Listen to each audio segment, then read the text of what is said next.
Christian strength that seems like weakness. That the unbeliever's system of evaluation gets things almost totally backwards is seen in yet one other area, and that has to do with the willingness to turn the other cheek. Jesus taught his followers to do just that, Matthew 5:42.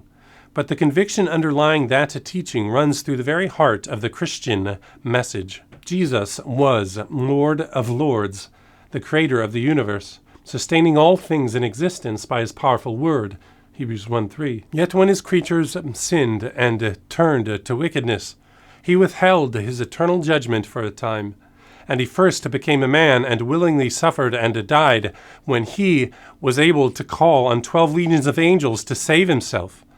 Matthew 26:52-54. 2 Peter 3:3-9. He who had all power refused to exercise that power so that he could take on himself the punishment of those who would hate him and want to kill him. This is the opposite of the unbeliever's view of power. In the letter of 1 Corinthians, the Apostle Paul said that God chose the foolish things of the world to shame the wise. He chose the weak things of the world to shame the strong.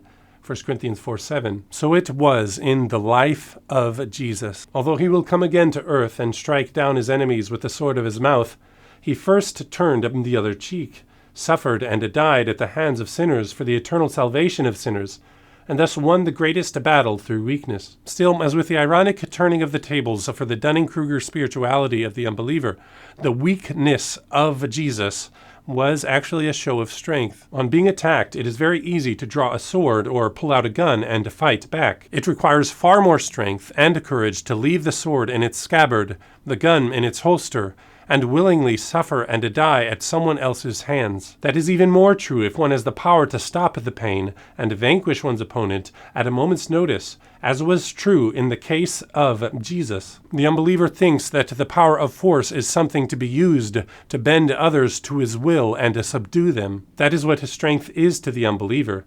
But it is not the strength that God values in his children, although he greatly values his omnipotence and uses it wisely.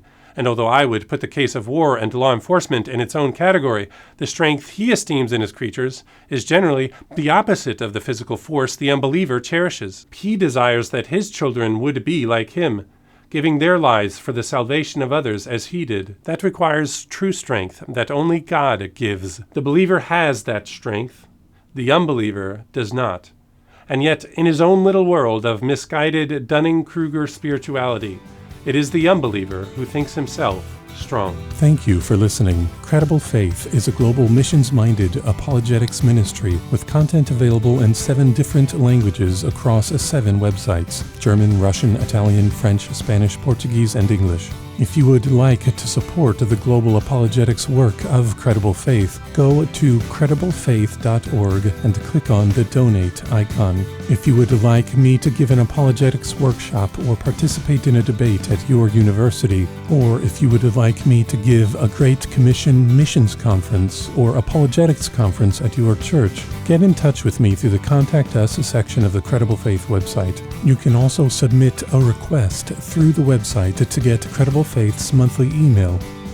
If you are a native speaker of Russian, German, Italian, French, Spanish, or Portuguese, and if you notice that an essay from the English website is not available on the Credible Faith website for your language, feel free to get in touch with me about translating the essay, and I would read through your translated material for quality control and the desire to see content from the essay made available in your language. Thank you for listening, and have a great night.